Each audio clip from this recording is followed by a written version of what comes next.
హిందువులు అనుసరించే చాంద్రమానంలో ఏకాదశికి ఎన్నో ప్రత్యేకతలున్నాయి. అనేక విశేషమైన గుణాలు కూడా ఉన్నాయి. ఏడాదికొచ్చే 24 ఏకాదశి తిథులన్నీ కూడా ప్రత్యేకమైనవే కాకుండా పవిత్రమైనవి కూడా. ఉపవాసం ఉండేవాళ్ళు ఏకాదశిని ప్రత్యేకంగా ఎంచుకుంటూ ఉంటారు. ఆ రోజు పాటించే ఉపవాసం విషయంలో చాలామంది పౌరాణిక వైదిక విధులు నిర్వర్తిస్తూ రాజీ పడకుండా ఉపవాసాలు చేస్తారు. ఎందుకంటే అది ఆ శ్రీ మహావిష్ణువును ప్రసన్నం చేసుకునే అత్యద్భుతమైన రోజు కాబట్టి. ఇలా 24 ఏకాదశుల్లో లేదా నెలకు 2 రోజులు ఉపవాసాలు చేస్తే ఆరోగ్యానికి కూడా ఎంతో మేలు కలుగుతుందని వైద్య నిపుణులు సూచిస్తున్నారు.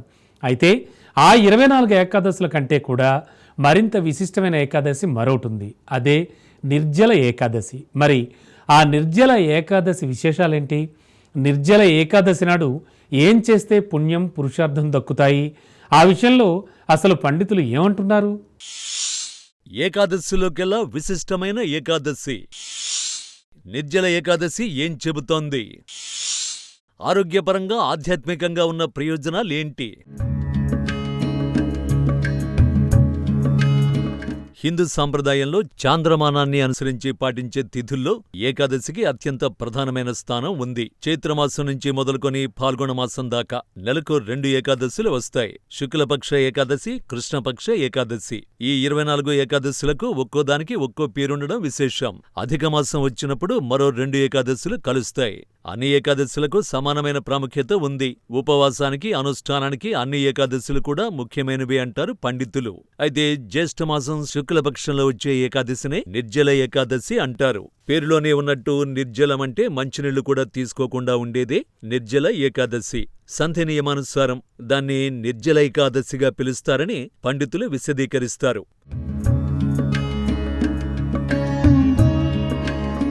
ఈ నిర్జల ఏకాదశిని జ్యేష్ఠమాసం శుక్లపక్ష ఏకాదశి తిథి నాడు నిష్ఠగా ఉపవాసం ఆచరిస్తారు. నిర్జల అనగా నీరు లేకుండా, అంటే ఈ ఉపవాసంలో నీరు కూడా తీసుకోకుండా పూర్తిగా నిరాహార ఉపవాసం ఉంటారు. ఈ ఉపవాస వ్రతం శ్రీ మహావిష్ణువుకు అంకితం చేశారు పండితులు. దీన్నే భీమసేన ఏకాదశి లేదా పాండవ ఏకాదశి అని కూడా పిలుస్తారు. నిర్జల ఏకాదశి గురించి పురాణాలలో, ప్రత్యేకించి పద్మపురాణం, భవిష్యోత్తర పురాణాలలో స్పష్టంగా పేర్కొన్నారట. ఆ రోజున ఉపవాస వ్రతం చేయడాన్ని మహిమాన్వితంగా పేర్కొంటున్నారు నందికొండ గాయత్రి పీఠాధిపతులు శ్రీకాంతేంద్ర స్వామి. ఈ నిర్జల ఏకాదశికి సంబంధించి మహాభారతంలో ఓ ఆసక్తికరమైన కథ కూడా ఉంది. ఏకాదశి వ్రతం ఎంత ఆరోగ్యవంతమైందో, ఎంత మోక్షదాయకమైందో ఆ కథ ద్వారా తెలుసుకోవచ్చు. పాండవులలో మధ్యవాడైన భీముడు తన అపారమైన ఆకలి కారణంగా సాధారణ ఏకాదశి ఉపవాసాలు ఆచరించలేకపోయేవాడు. ఏకాదశి గురించి తనకు పూర్తి అవగాహన ఉన్నప్పటికీ ఉపవాసం ఉండడం తన వల్ల కావడం లేదని, అందుకు ఆచరణయోగ్యమైన పరిష్కారం చూపాలని వ్యాస మహర్షిని అడిగాడట భీముడు. దీంతో వ్యాసుడు ఈ నిర్జల ఏకాదశిని సూచించినట్లు పండితులు చెబుతారు. ఏడాదంతా ఏ ఏకాదశి నాడు ఉపవాసాన్ని ఆచరించకపోయినా ఈ ఒక్కరోజు గనక కఠిన ఉపవాసం ఉంటే సంవత్సరంలోని అన్ని ఏకాదశుల ఫలితాన్ని ఇస్తుందని వ్యాసుడు చెప్పాడట. అందుకు భీముడికి కూడా ఈ ఉపాయం నచ్చిందట.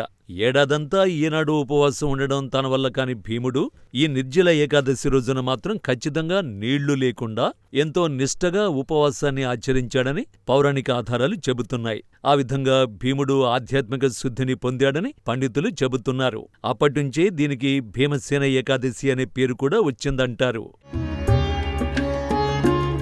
ఇక పద్మపురాణంలో నిర్జల ఏకాదశి ఉపవాస వ్రతం ఎలా ఆచరించాలనే విధానాన్ని ప్రత్యేకంగా పేర్కొన్నారట. ఆ రోజున శ్రీ విష్ణువును ఆరాధించడం, విష్ణు సహస్రనామం పఠించడం, ఉపవాసం అనంతరం దానధర్మాలు చేయడం వంటి చర్యలను ప్రధానంగా ప్రస్తావించారు. ఈ వ్రతాన్ని ఆచరిస్తే పాపాలు నశిస్తాయని, మానసిక ప్రశాంతత చేకూరుతుందని, ఆఖరికి మనిషికి అవసరమైన మోక్షాన్ని ప్రసాదిస్తుంది అంటున్నారు శ్రీకాంతేంద్ర స్వామి. నీరు తాగకూడనటువంటి లేదా నీరు తాగకుండా ఉండేటటువంటి ఉపవాసము చేసేటటువంటి రోజు ఏదైతుందో దాన్ని నిర్జల ఏకాదశి అంటారు. ఈ నిర్జల ఏకాదశికి చాలా ప్రాముఖ్యత ఉందంటే 23 ఏకాదశులు పాటించినటువంటి వాళ్ళు కూడా ఈ ఒక్క నిర్జల ఏకాదశి రోజున ఉపవాసం ఉండి, వాళ్ళు నీళ్లు తాగకుండా ఉపవాసం ఉండి ఎవరైతే విష్ణువుని భక్తితో పూజిస్తారో వాళ్ళకి చాలా పుణ్యం చేకూరుతుంది, తర్వాత వైకుంఠ ప్రాప్తి కలుగుతుంది అని చెప్పేసి ఈ నిర్జల ఏకాదశి యొక్క ప్రాశస్త్యం. తర్వాత ఈ రోజున ఉదయాన్నే బ్రాహ్మీ ముహూర్తంలో 4 గంటలకి నిద్రలేచి చక్కగా మీరు స్నాన సంధ్యలు నిర్వర్తించుకొని తర్వాత మనం శుచి అయి చక్కటి ఉతికిన వస్త్రం కట్టుకొని మనము విష్ణువుని భక్తితో ఆరాధించాలి. అంటే తిలకధారణ చేసి విష్ణువుని భక్తితో మనం ఆరాధించినట్లయితే చాలా విశేష ఫలితం మనకు దొరుకుతుంది. అట్లాగే విష్ణు భగవాన్ యొక్క కథలు ఈరోజు చదవటం, తర్వాత విష్ణువు యొక్క ప్రతిమ పెట్టుకొని మనం పూజ చేయటం, తర్వాత నీళ్లు, తర్వాత వస్త్రాలు ఎవరికైనా గురువులకి దానం చేయటం ఈరోజు చేస్తే చాలా గొప్పది. ఇక వేదాలలో నిర్జల ఏకాదశికి సంబంధించి నేరుగా ప్రస్తావనలో లేనప్పటికీ ఉపవాసంతో వచ్చే ఫలితాలు, తపస్సు ద్వారా వనగొరే ప్రయోజనాల గురించి అనేక సూత్రాలు ఉన్నాయంటున్నారు.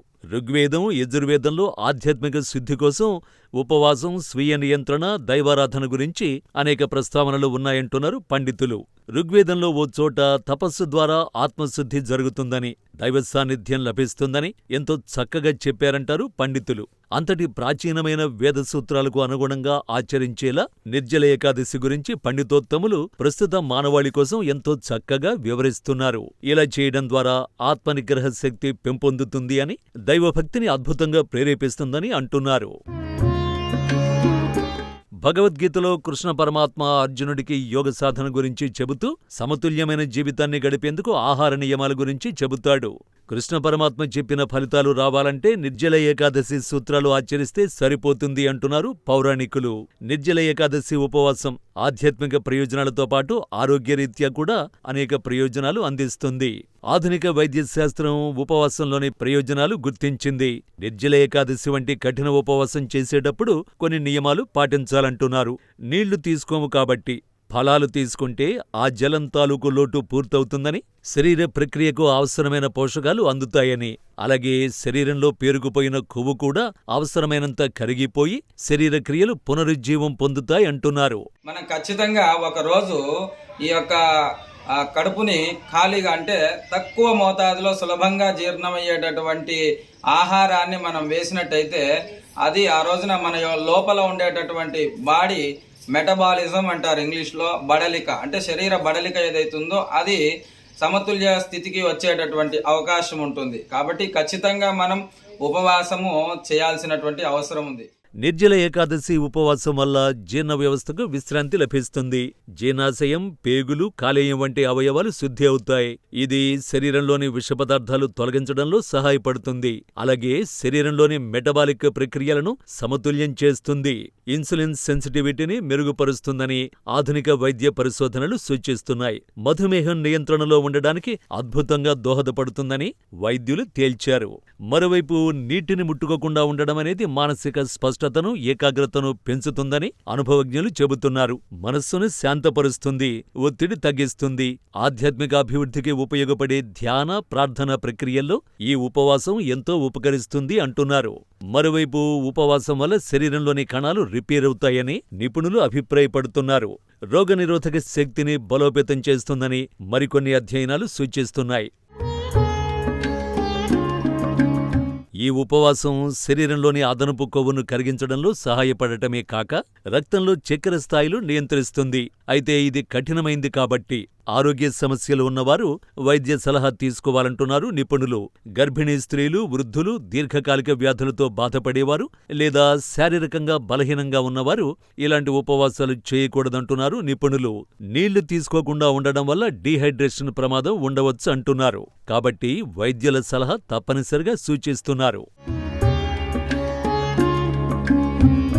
ఇక ఉపవాసం ప్రారంభించే ముందు మహావిష్ణువును స్మరిస్తూ సంకల్పం చెయ్యాలని, ఆ తర్వాత విష్ణు సహస్రనామ పారాయణం లేదా భగవద్గీత పఠనం వంటివి చెయ్యాలని ఆధ్యాత్మికవేత్తలు చెబుతున్నారు.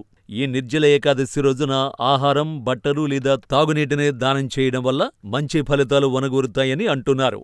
ఇలా నిర్జల ఏకాదశి నాడు ఉపవాసాన్ని విజయవంతంగా పూర్తి చేసుకుని ఆ మరుసటి రోజున అంటే ద్వాదశి తిథి నాడు తేలికైన ఆహారం, పరిశుభ్రమైన జలాలతో ముగించాలంటున్నారు. భక్తి శ్రద్ధలను మేళవించి స్వీయ నియంత్రణతో ఆచరిస్తే ఆధ్యాత్మిక ఉన్నతికే కాక శారీరక శ్రేయస్సుకు ఈ ఉపవాసం దోహదపడుతుందంటున్నారు.